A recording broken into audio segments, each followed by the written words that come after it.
Hello दोस्तों, कैसे आप लोग। चलिए, आज का हमारा टॉपिक का नाम है प्रस्तावना। आज हम प्रस्तावना को अच्छे तरह से समझेंगे। पहले कि प्रस्तावना है क्या, कब ये आया, क्यों लाया गया, और एग्ज़ाम से लेके कितना इम्पोर्टेंट है। एग्ज़ाम के लिए हमारा जो प्रस्तावना है कितना ज़्यादा इम्पोर्टेंट है, क्योंकि जो प्रस्तावना है यूपीएससी में तो लाइन बाई लाइन क्वेश्चन पूछता ही है। अगर आप कोई स्टेट पीसीएस दीजिए उसमें भी पूछता है, कोई वनडे एग्ज़ाम में उसमें भी पूछता है। तो चलिए, आज हम प्रस्तावना को थोड़ा अच्छे से और उसको समझ के पढ़ेंगे, थोड़ा विस्तार में पढ़ेंगे, बस ज़्यादा नहीं, 2-4 मिनट में पढ़ेंगे। ठीक है, चलिए देखते हैं प्रस्तावना है क्या। प्रस्तावना से तात्पर्य संविधान की भूमिका से है। प्रस्तावना क्या है? संविधान की भूमिका है। जो संविधान हमें जो लिखा गया है, हमारे देश के लिए जो संविधान लिखा गया है, प्रस्तावना उसका सिर्फ भूमिका है। ठीक है, तो इस भूमिका में क्या लिखा हुआ है, चलिए आगे देखते हैं। जिसमें संविधान के उद्देश्यों एवं आदर्शों, शासन प्रणाली के स्वरूप एवं संविधान को लागू होने का तिथि का उल्लेख होता है। प्रस्तावना में किस किस चीज़ों का उल्लेख है, हमें ये भी देखना है कि आखिर क्यों तिथि का उल्लेख किया गया, क्यों उद्देश्य क्या है इसका, आदर्श क्या है, शासन प्रणाली का स्वरूप क्या है। ये सारा जो चीज़ जो भी हमें संविधान अंदर जाके हम पढ़ेंगे, उसका शुरुआत में प्रस्तावना में ही लिख दिया गया। समझिए, जैसे कि हम कोई भी बुक्स पढ़ते हैं तो पहले उसकी भूमिका दिया होता है बुक का। अगर हम भूमिका पढ़ लेते हैं तो हमें इतना समझ में आ जाता है कि जो बुक के अंदर क्या दिया हुआ है। तो वैसे सेम चीज़ जो प्रस्तावना है, अपना जो संविधान है उसके लिए जो प्रस्तावना लिखा गया है, तो उसमें बताया गया है कि हाँ हमारा देश का शासन कैसे चलेगा, क्या क्या अंदर है हमारे संविधान में, किस उद्देश्य से बनाया गया अपना संविधान। तो सारी चीज़ हमें प्रस्तावना में मिलेंगे। की पॉइंट को जरूर नोटिस करेंगे, क्योंकि line by line her line से क्वेश्चन आता है। देखिए, संविधान ये जो हिंदी इतना लिखा हुआ है इतना अच्छे से, इसका इसलिए लिखा गया है क्योंकि यूपीएससी का एग्जाम है जिसमें जो हिंदी अच्छे से होना चाहिए था, इसीलिए इसमें लिखा हुआ है। ठीक है, तो प्रस्तावना से तात्पर्य संविधान की भूमिका से है, जिसमें संविधान के उद्देश्य क्या उद्देश्य अपने संविधान का, आदर्श क्या है अपने संविधान का, और शासन प्रणाली के स्वरूप, और शासन प्रणाली का स्वरूप कैसा होगा अपना, ये भी प्रस्तावना में बताया गया है। ठीक है, स्वरूप एवं संविधान को लागू होने की तिथि का उल्लेख होता है।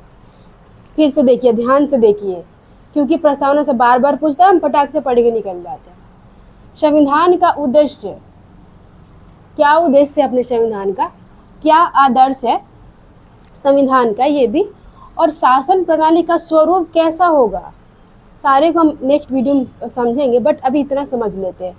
शासन प्रणाली का स्वरूप कैसा होगा एवं संविधान को लागू होने की तिथि, और संविधान के लागू होने की तिथि तो हमें पता ही है, वो भी उसमें लिखा गया है, का उल्लेख होता है। ठीक है, अब समझ गए, यही था हमारा प्रस्तावना।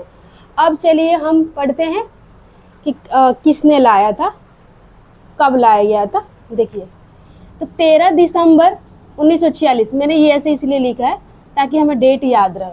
13 दिसंबर 1946 को जवाहरलाल नेहरू ने संविधान सभा में उद्देश्य प्रस्ताव रखे थे। कौन रखा था? तो जवाहरलाल नेहरू रखे थे संविधान सभा में। जब हमारा संविधान बन रहा था उसके लिए एक संविधान सभा बनाया गया था, तो उसमें जवाहरलाल नेहरू जी ने 13 दिसंबर 1946 को संविधान सभा में उद्देश्य प्रस्ताव को उन्होंने रखा था। कौन सा प्रस्ताव? उद्देश्य प्रस्ताव को उन्होंने रखा था। आगे चलिए देखिए, 22 जनवरी 1947 को संविधान सभा में उद्देश्य प्रस्ताव को स्वीकार कर लिया गया। यानी 13 दिसंबर 1946 को संविधान सभा में उन्होंने रखा, जवाहरलाल नेहरू जी ने। इसको स्वीकार कब किया जा रहा है? तो 22 जनवरी 1947। ये डेट भी इम्पोर्टेंट है, दोनों डेट इम्पोर्टेंट है क्योंकि एग्जाम में पूछता है। वो संविधान सभा में उद्देश्य प्रस्ताव को स्वीकार कर लिया गया, जो उद्देश्य प्रस्ताव को स्वीकार कर लिया गया। आगे चलकर यह उद्देश्य प्रस्ताव ही संविधान की प्रस्तावना बना। देखिए, प्रस्तावना कौन बन रहा है? जब नेहरू जी ने 13 दिसंबर 1946 को संविधान सभा में पेश किया था, 22 जनवरी 1947 को उसे एक्सेप्ट कर लिया गया था, वही आगे चल के प्रस्तावना बन जाता है। ठीक है, यद्यपि इसके लिए उद्देशिका शब्द का प्रयोग हुआ है, बाद में इसको उद्देशिका शब्द से संबोधित किया गया उद्देशिका से। ठीक है, तो देखिए अगर जो लोग भी सवाल उठाते हैं कि नेहरू जी ने क्या किया तो आपके पास कम से कम एक जवाब तो मिल गया। उन्होंने जो इतना बढ़िया जो उद्देश्य प्रस्ताव उन्होंने रखा था, ठीक है, तो हमें जवाब देना भी तो आना चाहिए। ठीक है, चलिए ज़्यादा नहीं उधर जाते, बट ये ध्यान रखना है कि जवाहरलाल नेहरू जी ने उद्देश्य प्रस्ताव रखा था, वही आगे चल के प्रस्तावना बना। अब देखिए प्रस्तावना कहाँ से प्रेरित है, ये भी क्वेश्चन पूछता है।